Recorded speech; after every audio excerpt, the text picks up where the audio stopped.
It was supposed to be just another peaceful afternoon me, my fishing rod, and the lake that sat right in the middle of my own ranch.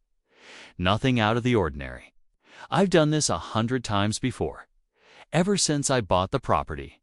But this time, things took a turn I never expected. While I stood there, reeling in a decent-sized bass, I heard shouting behind me. I turned around and saw a couple of HOA board members standing at the edge of the trees, waving their arms like I was trespassing. Before I could even explain that the lake was on my land, one of them pulled out their phone. Minutes later, 2 squad cars rolled up. Yes, actual police officers called on me for fishing in my own lake. At first, I thought it had to be a misunderstanding. Surely, once I showed them the property lines and deed, everything would be fine. Oh my. But the HOA wasn't backing down. They claimed the lake was part of the community area and that I had no right to touch it, though it sat fully within the fenced boundary of my ranch. Things escalated quickly, and before I knew it, I was facing a fine, threats of a lawsuit, and a long list of bogus violations. But what the HOA didn't know, what they completely overlooked, was that their power stopped the moment it crossed into my land. And what happened next set off a legal domino effect that would cost them over $1.2 million in damages and attorney fees. Their arrogance, their stubbornness, and one very bad decision turned a simple fishing trip into a courtroom storm that rocked the entire neighborhood. And trust me, it all started with that bass on the line. The thing is, I'd lived on that ranch for almost 6 years. When I bought the property, I made sure to have every boundary clearly marked, every inch of land surveyed, and the lake itself was fully enclosed within my fence line. The HOA, they were new. The association had only been formed about a year. I go after some developers bought the lots nearby and turned the place into what they called a planned rural community. I never signed up for any of it. No agreement, no vote. But they still kept trying to tell me what I could and couldn't do on my own land. At first, it was small things, letters in the mailbox about my barn being the wrong color, or complaints about my horses grazing too close to the shared trails. Whatever that meant, I mostly ignored them. But it became clear real quick that this wasn't going to stop. The fishing incident was just the boiling point. One of the board members, a guy named Mitchell, seemed to have made it his personal mission to control everything around him. He was the one who showed up that day, shouting and pointing like I was a criminal. Even after I calmly told the officers it was my land, Mitchell kept pushing, saying they had maps that showed otherwise. But none of those maps came from the county or any legal source. They were just drawn up by the HOA itself. The cops, to their credit, didn't arrest me. But they did write up a report and told me to settle the dispute through legal channels. That was the moment I realized this wasn't just about fishing. This was a power struggle. And if they wanted to play hardball, I was ready. What they didn't know was that I had every document, every permit, and a very good lawyer. They had poked the wrong bear. After that day, it felt like every time I turned around, there was a new letter taped to my gate. Noise complaints, alleged, unauthorized gatherings, even claims that my cattle were wandering onto community space, which made no sense because my entire ranch was fenced and gated. It was obvious they were trying to wear me down, to force me into compliance with an HOA I never agreed to join. And behind every one of those letters was Mitchell's signature, bold and smug like he owned the whole valley. The real twist came when I started digging into the HOA's own formation documents. A friend of mine who used to work in county zoning helped me get access to the records. What we found didn't add up. The HOA had filed boundary maps that included my land without my knowledge, without my signature, and definitely without any legal authority. They had drawn their lines wide, hoping no one would question it. Problem was, they didn't expect someone like me to actually check. While I worked on building my legal case, I started getting visits from neighbors. Some were apologetic. A couple admitted they were uncomfortable with how aggressive the HOA was getting, but felt they had no say. One neighbor told me Mitchell had pushed for rules that fine people for things like not mowing often enough or leaving tools visible on their porch. That's when it hit me. This wasn't just about my lake. It was about control. Mitchell and a small group on the board were using the HOA as a way to dominate everyone around them. My fight wasn't just for my land anymore. It was about pushing back on a system that was quietly bullying the entire community. But the more I pushed back, the more aggressive they got. And then, one morning, I found something on my property. Line that made my stomach drop. It was just past sunrise when I walked the fence line like I usually did. Everything looked normal until I reached the south edge near the lake. That's when I saw it. Bright orange flags and a stack of wooden stakes driven into the ground right along my property line. Attached to one of the stakes was a plastic folder with paperwork inside. I pulled it out and read through it slowly. It was a notice from the HOA. According to them, they were reclaiming a portion of the lake area for community access. They planned to build a small dock and install a walking trail on my land.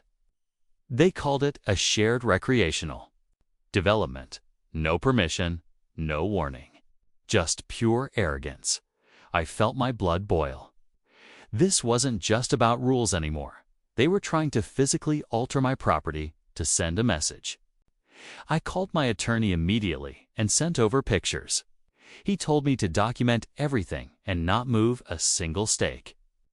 That night, I couldn't sleep. I kept thinking, what if they really believed they could get away with this? I'd done this kind of thing to others before who just didn't have the energy to fight.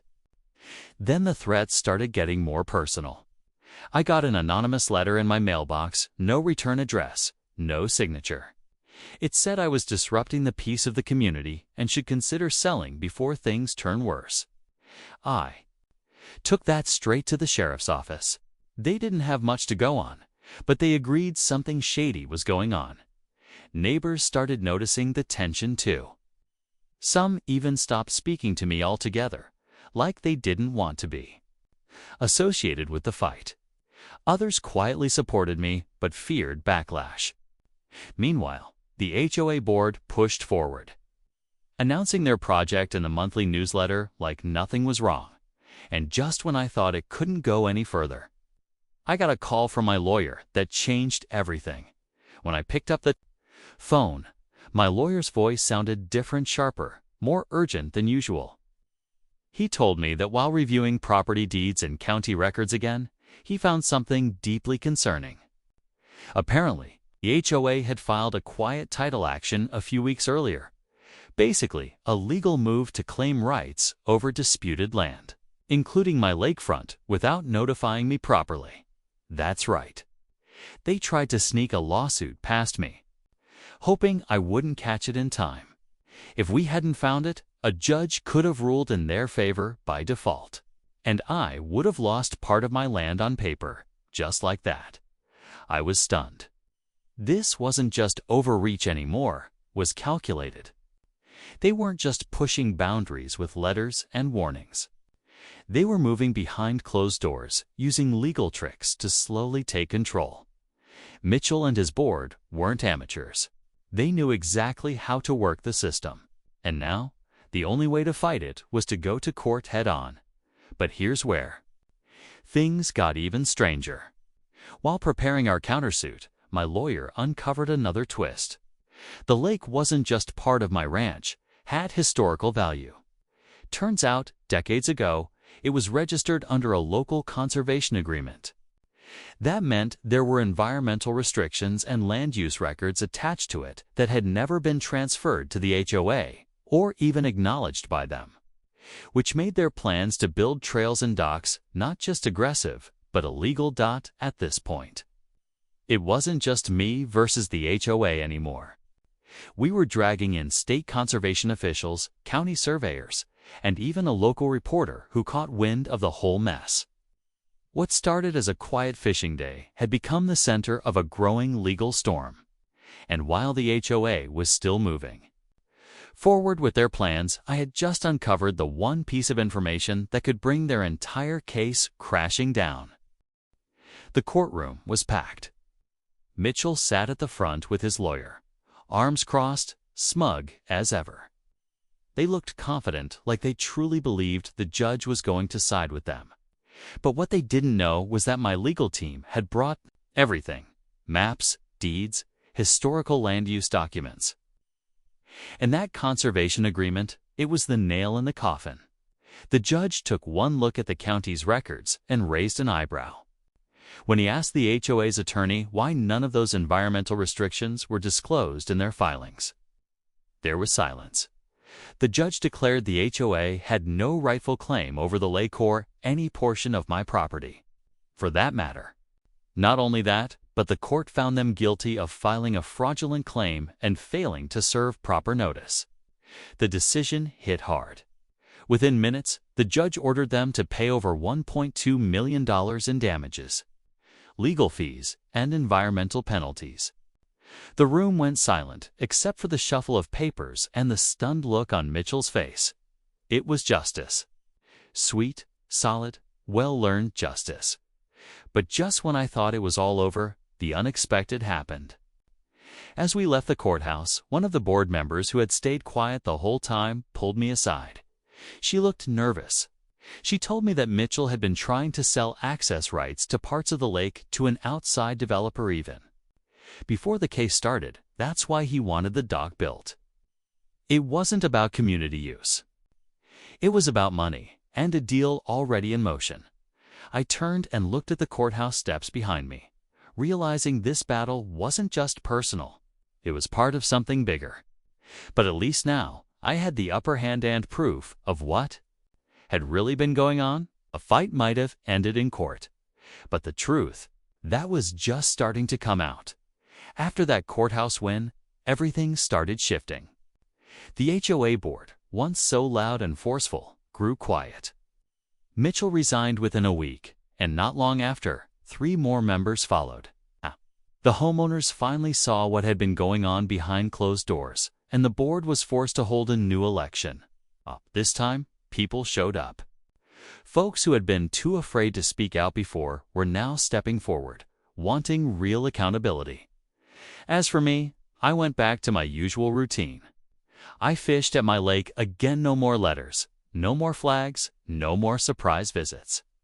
The dock project was canceled, and the county put an official record on file, clarifying that the HOA had no authority over my property. The conservation department even sent someone out to walk the lake with me, just to make sure everything stayed protected. It felt good knowing that what made this land special was safe again. But the best part? Some of the neighbors who once avoided me started stopping by. A few brought over fresh eggs, pies, even handshakes. Turns out, all it took was one person standing up to push back against the noise. And while the $1.2 million payout from the HOA's loss was split between court-ordered costs and penalties, just knowing I defended my land and won was enough. If there's one thing I learned, it's that property rights matter. Standing your ground, especially when you know the truth is on your side, is worth every step. What started as a simple day of fishing turned into a wake-up call for a whole community. And while I hope I never have to fight a battle like that again, Nile, be ready, rod in hand and papers in pocket.